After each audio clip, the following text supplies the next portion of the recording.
Recruiting in college football 26. How to do it most effectively and efficiently that you can carry over a process year to year, no matter the recruits that are interested in you. This is going to be essentially your one-stop shop for how to effectively recruit. The process is what's important here. The results will eventually take care of themselves, but this is how you should do it every single year. And I'll explain to you the escalators that you can take for when your program grows or when you move to a new school, so that way you can still feel like you're absolutely dominating recruiting in the way that you could be. So we went with the San Jose State here because they were really the only 2.5-star group of 5 school. There were a couple 2.5-star Power 4 schools, but I was like, I didn't want to use them because they have some not unfair advantages, but they have some advantages in their conference prestige and facilities and whatnot. So I wanted to go group of 5, 2.5 stars because it's right in the middle. This is not the super low end, but it's not the super high end of the group of 5 either. So you can kind of get a good idea of how feasible this is. So honestly, it doesn't matter what archetype you go with either. Like any coaching archetype you can do this with. I chose recruiter for the sake of this video just because it is recruiter. The key is that you want to get to a point where it takes less time to fully scout players.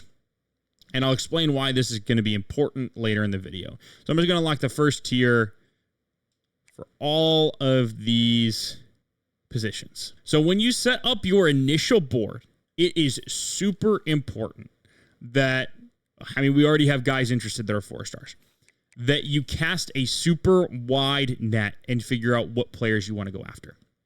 So you want to go for 4 stars or 5 stars first. And I'll throw a couple of 5 stars that are open on the board so you can kind of see what it looks like.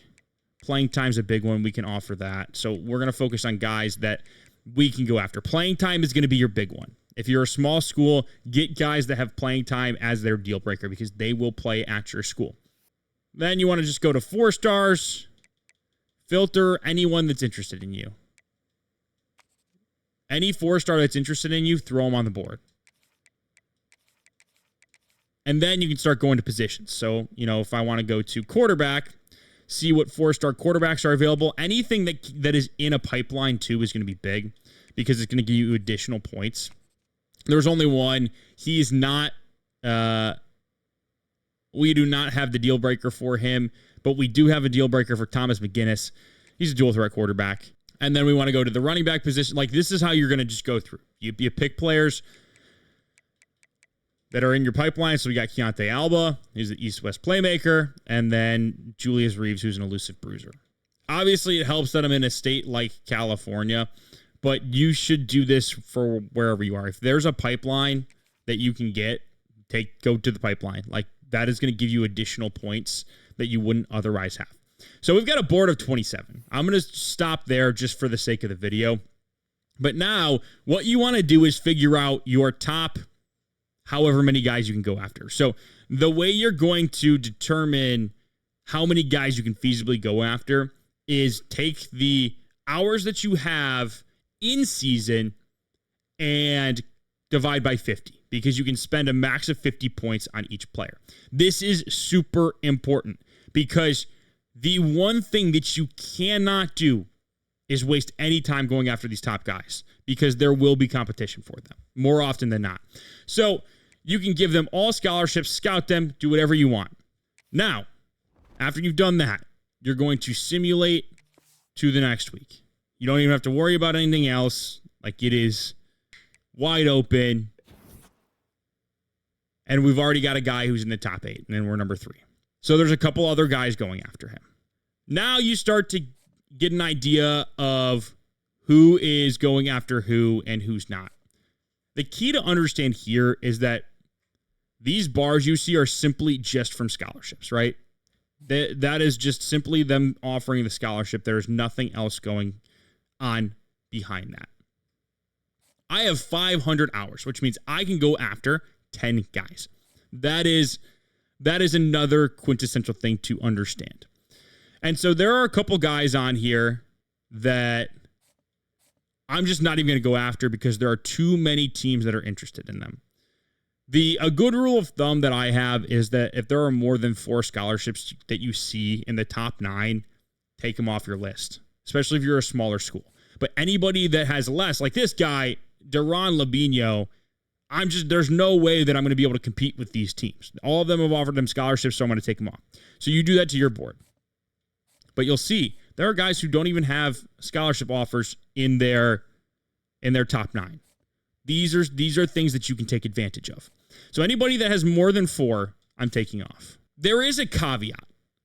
As you'll see with Ryland Elkins here, I am already in his top 8, which means I don't necessarily need to follow that rule of thumb, because if this guy's interested in me, then it would be silly of me to already fall out of the race without having even tried. Same thing with Alex Karmazzi.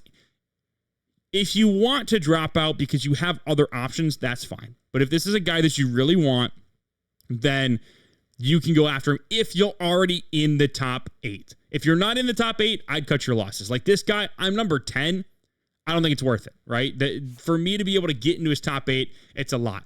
For Thomas McGinnis, there's 4 offers there. I'm going to keep him for now. So these guys are going to be the guys that I'm going after. I've got 19 4/5 stars right now. Surprisingly, the 5 stars are just nobody's interested in them. So from here, I have 500 points, which means I have 10 guys that I can choose to go after.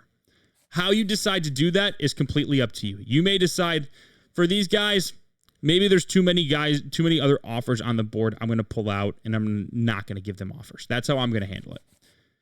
If I see that after this week, the guys have backed off, then I'll, go back to it. But I'm going to go and send the house on all 3 of these 5 stars. And then from here, I'm going to make a decision on who else I want to go after. And it's likely going to be the guys that I'm in a good position for, that I'm going to put the 50 points into. Time out. I take this time to ask you to hit that subscribe button if you like what you're hearing and want to be the best recruiter possible. Okay, time back in. So then we're just going to advance to the next week. You don't have to remove anybody from the board because we're going to need to see how the CPU reacts to those players. Because if nobody goes after them, then it's essentially free reign on you to go after them. But if they do, then that's kind of where you start to pull off. You're going to get naturally locked out of some battles. So this is the week where you're kind of start to restrict your board. And by restricting your board, I mean, basically, you're going after your top 10 guys, right? So you've already got 50 points into your 10 that I've said to do in week 1. Once you get that, then you really want to just shrink that board down to only focus on those guys. Now, the exception to the rule is that if you think that a team is not going heavy enough after one of these players that you're not going after, you can continue to maintain him on your board just in case, right? Because we'll see CPUs kind of just randomly pull back in the middle of the season and stop going after guys, opening the door for you. So if you still have those guys on your recruiting board, you'll be able to go after them and not lose any time, not waste a scholarship. So as you start to make your way through your top 10 guys, you're really going to see why this is the way that the process should work. We put 3 5-star players on our recruiting board when we first started. You're going to see that we are in a great position already to land those guys. We're first place on Quincy Stacy. We're in 10th place on a 5-star corner from Wisconsin that we weren't even in position for. But there's only one other team that has a scholarship offer out for him. We're in 7th place on a Will linebacker that's a 5-star. We're in 10th place on another 5-star who's a defensive end. But then you can see on Kadu and Alba, we are in first place on 2 guys that I think one of them was interested in us, but Alba wasn't. He was just a guy from California that nobody else wanted to go after. Use your pipelines to your advantage. Like, we're now in 2nd place on a 4-star right tackle. We're in 5th place and gaining heavy on the rest of the field for a 4-star edge. And then we're in 1st place for a 4-star corner. This is what you can do if you start with this kind of restricted board process. The best part about this is that at this point, you can just sim. You have no more points to spend. You're worried about all your guys until you get to top 5 for certain players. So once you get to top 5 for these players, that is when you will start to make that move. So really, once guys get to their top 5 is going to be the most important part of the process, and you cannot waste time here. It is so imperative that you have enough points to do both of these things, or at the very least, one of them, and set yourself up to be able to do it next week. So the key here is for Quincy Stacy, a guy like this. We want to immediately find his best hard sell. We want to find the one that's going to help us land him as soon as possible. So you can see it is the clutch. We have playing time, we have playing style, and we have coach stability. We have 2 A pluses there. That is phenomenal. That's exactly what we're looking for. We also want to try to get him on a visit. We only have 10 points, so it's going to be tough for us to do that because he is from North Carolina, which is on the other side of the country from California, so we're going to have to spend all of those points. But the key is that the sooner you get them on visits, the more quickly you're going to be able to push that momentum. Now, the key with visits is you really want to schedule them for games you are going to win. And I know people are going to be enthralled with the 3 green arrows or the 4 green arrows against good opponents, but the boost you get for maybe winning one of those games, when you stack it up in terms of probability, the probability that you beat a team that is 1 green arrow or 2 green arrows is much higher than a 3 green arrow or 4 green arrow team. But if you lose, you are not going to make any progress at all. And that is where people make a mistake. If you schedule a guy for a visit and you lose, you are going to cause detrimental harm to your ability to keep up in that player's race. So it is very, very important that you are scheduling for sure wins, and then where you make up those other points is on complimentary visits. So you just got to pay attention to that. And once you get into more players' top 5s, you're going to start to realize that not every player is made the same and tailor-made essentially to you. With Quincy Riley, it was so perfectly set up for us to go after him and be in a really good spot. For a lot of these other guys throughout this process, you're going to notice that we really don't have the best hard sell for them. Our 3 motivations don't line up with good team grades for us. This is why you need to focus on the process rather than the results. Because as a smaller school that doesn't have the same resources as your Power 4 Blue Bloods, you are going to be restricted in the types of guys that you're going to be able to essentially lock in for yourself. With a guy like Quincy Riley, his deal breaker is playing style. As long as we maintain playing style, we're going to be able to get him because we have 2 A pluses in his top 3 motivations. With some other guys in our top 10 guys that we're going after right now, mainly the 5 stars, we just will not have the correct matching of deal breakers, of the motivations. But you don't know that until you get into it, right? And so if you can set yourself up to be in a great position to get a 5-star, and then once you get to the point where you know their motivations, you have 3 decent grades, then all of a sudden you're going to get a 5-star. But if you don't even try to get that 5-star because you're worried that your motivations won't match up, then you're never going to get that 5-star. And so what you'll see throughout this video, now that I'm doing post-production audio, the first half of if you haven't figured that out, by the way, the first half of the video was good, and then the audio corrupted, and so now I'm doing post-production audio and recording. So I know exactly what happens with all of these guys. But you need to focus on the process, and the process is, as you can see right here, I'm showing you the visits. You need to get on visits early. Like that New Mexico game, I know we're going to win that game. So it's better for me to schedule a guy early, right? Early is better than late, but it's better for me to get that guy in on a guaranteed win versus a maybe win against like Fresno State in week 14. So once you have that initial 10 established, it pretty much is just autopilot for the next couple of weeks, right? You're just focusing on getting these guys to their top 5. Once they get to the top 5, we're putting hard sell immediately. We're trying to get them on a visit as soon as possible, just so that we can put ourselves in the best position to compete against these other schools. We do not want to waste any time. And what you're going to notice is as you get to better schools, as you escalate in your program or going to another program, you're going to notice these bars move a lot faster because your motivations more align with these recruits that you're going after. As a smaller school, you're just not going to have many things that align. Proximity to home and playing time are going to be 2 big ones, which is why the pipelines are so important, because a lot of those small schools, their pipelines are states that are they're either in or around. And so that's why it is so important that you focus on those couple of deal breakers and try to get those motivations in there, because you know that you're not going to be able to compete if there's a coach prestige or team facilities in there. You can do championship contender. That is one that you will be able to compete for. The likelihood is, though, if you're starting a rebuild, you're not going to be able to go after some of those big guys because you're not going to be a high championship contender yet. That will come down the line once you've kind of established yourself as a, premier group of 5 power, or elevated yourself to a national contention. The other key thing that you need to understand once you start to get to top 5s is really what Sway does for you. And this is how you're going to be able to compete with those bigger schools, because Sway costs 30 points. It doesn't really get you anything. But what it does is it will change the top motivations for a specific player. And what you'll see a lot in this video is that I get boxed out by a lot of recruits because I just do not have the top 3 motivations. I think I've explained that well enough so far.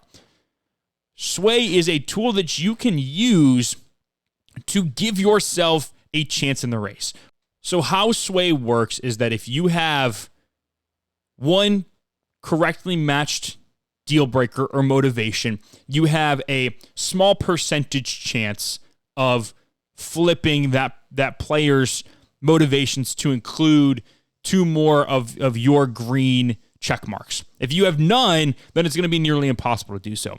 But if you have 2, it's essentially a 50-50 chance that player aligns with your new motivations that you've given them. And so you'll go through the list when you try and Sway and see if you can get 2 things that match up. So coach prestige and conference prestige here are both C pluses. They match. You would try to pair those 2 with something like proximity to home or playing time.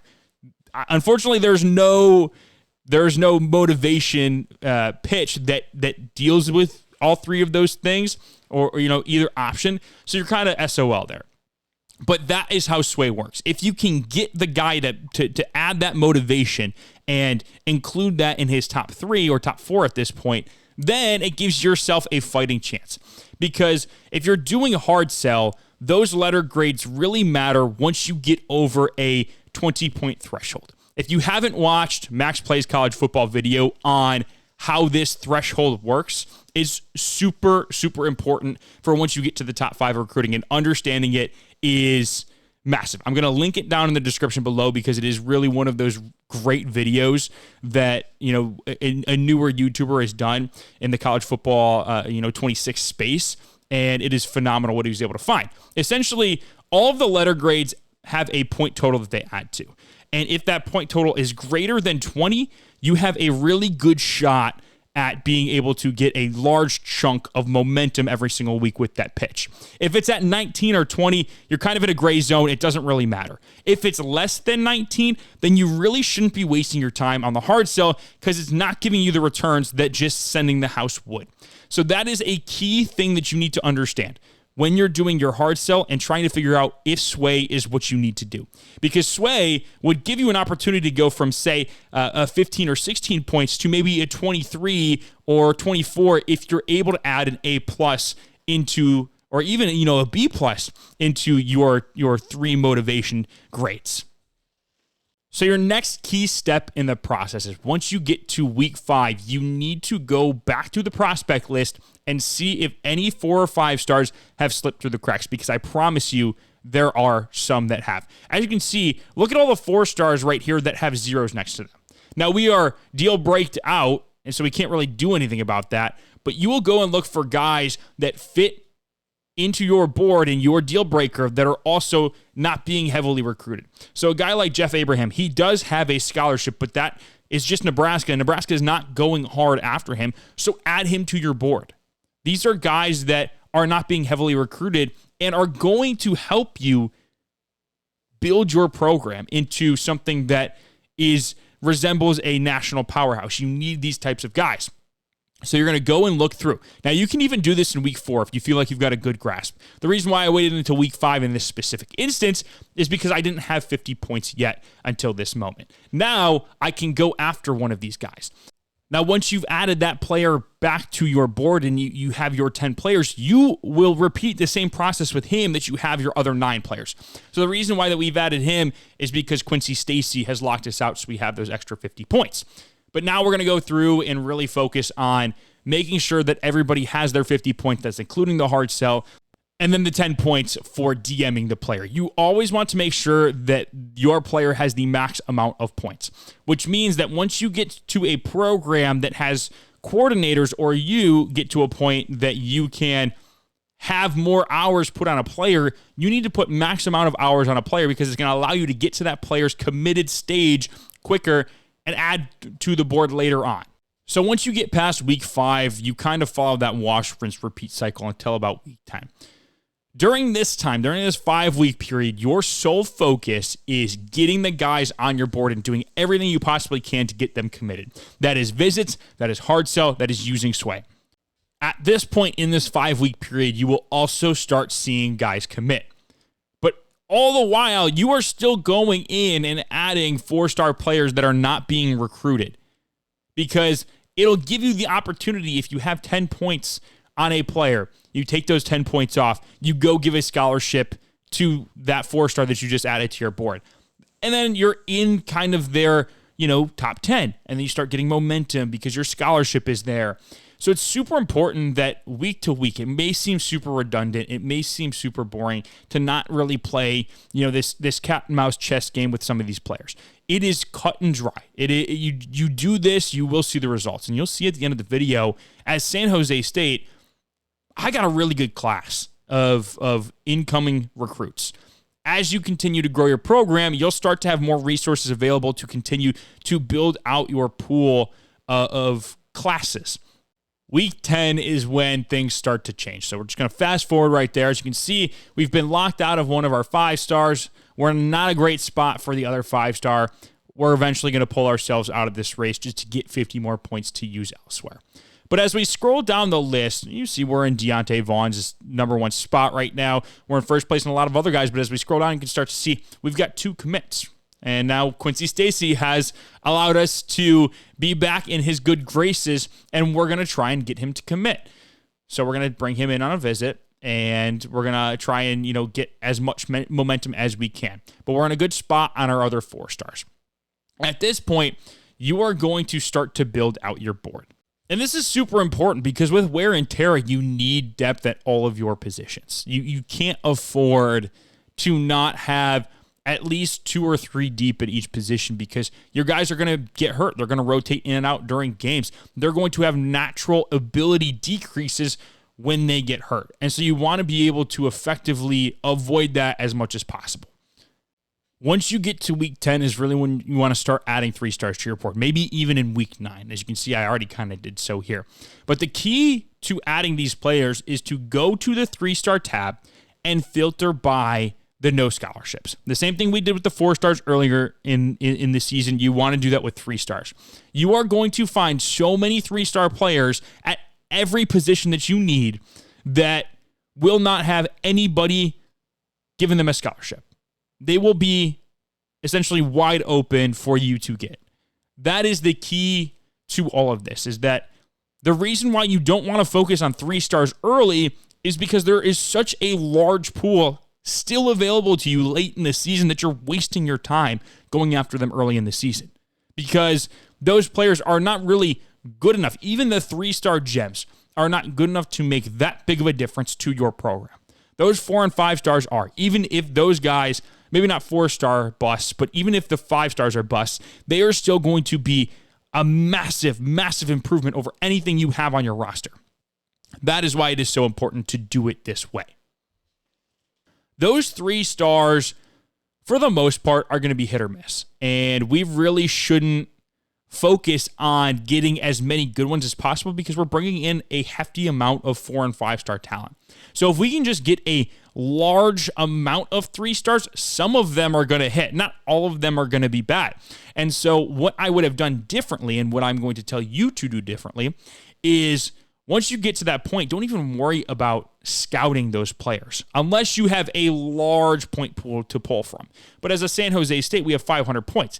As an even smaller school, you're going to have 300 points. You're just not going to have the ability to go after the same number of guys. And so you really need those points because they're valuable.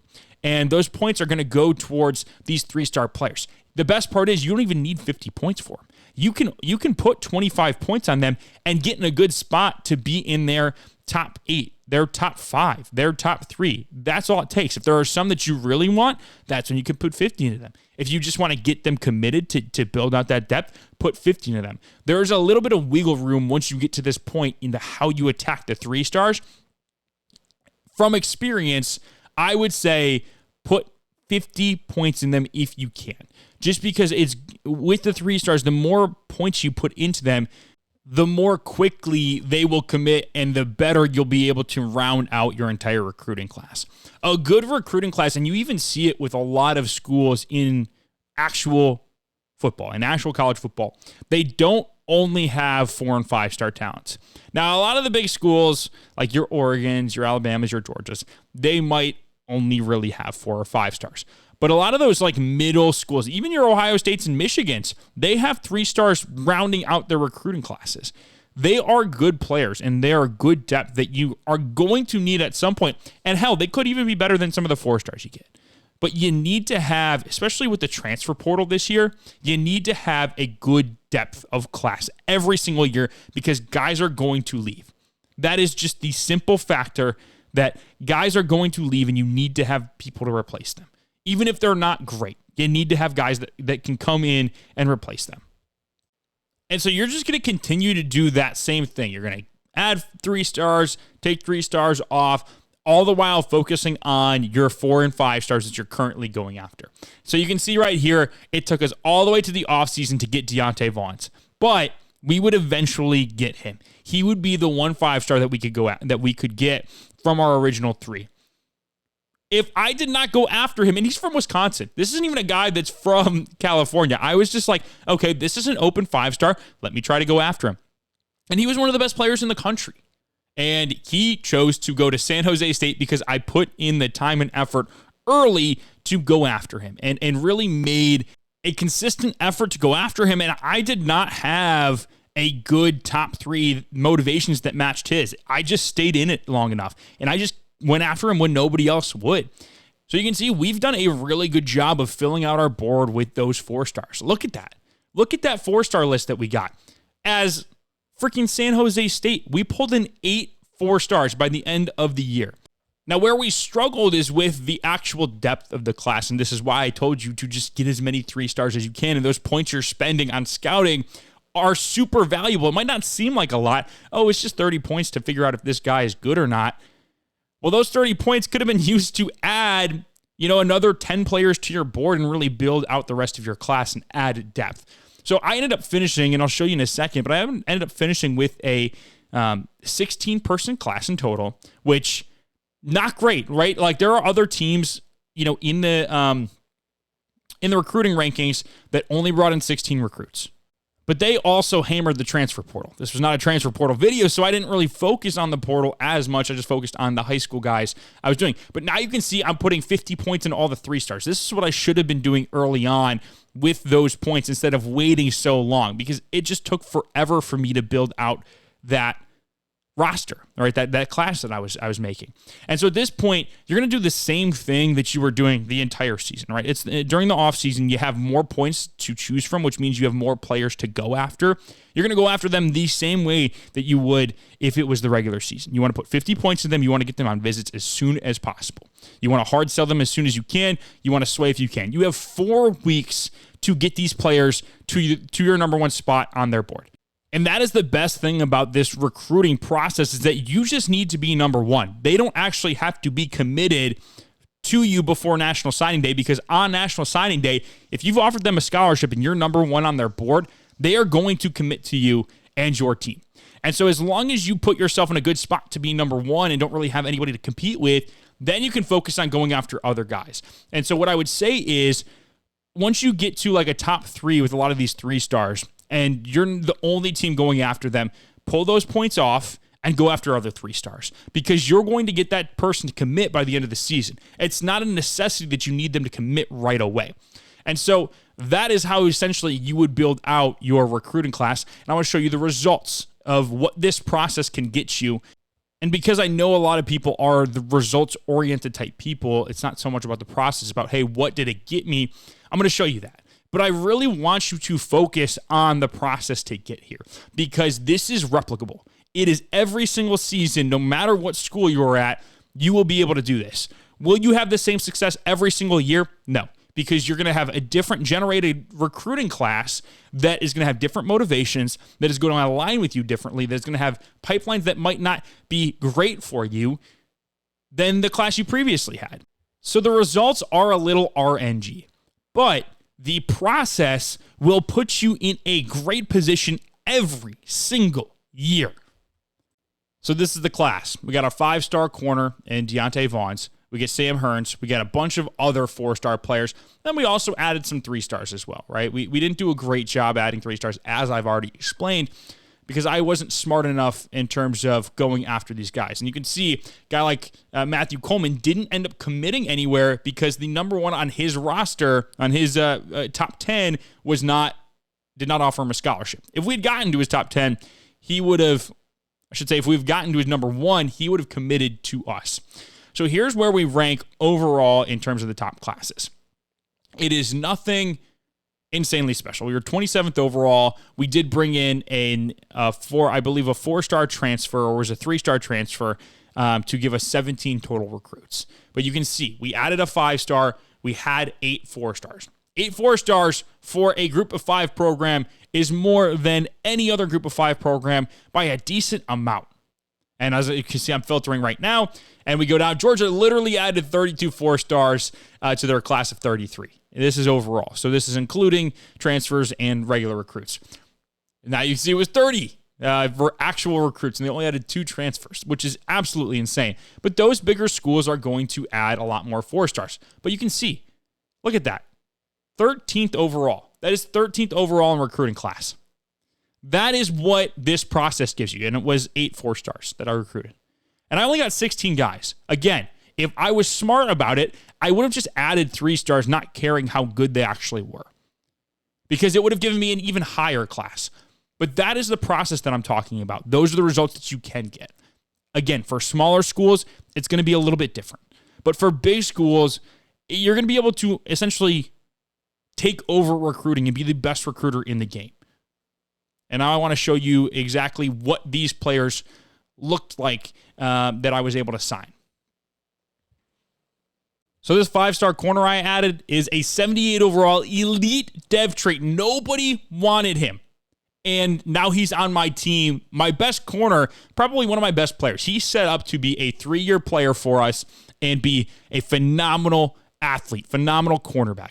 Stephen Hearns was a 76 overall 4-star wide receiver that I added late in the process. I think it was like week 8 or 9 that I added him because nobody was going after him.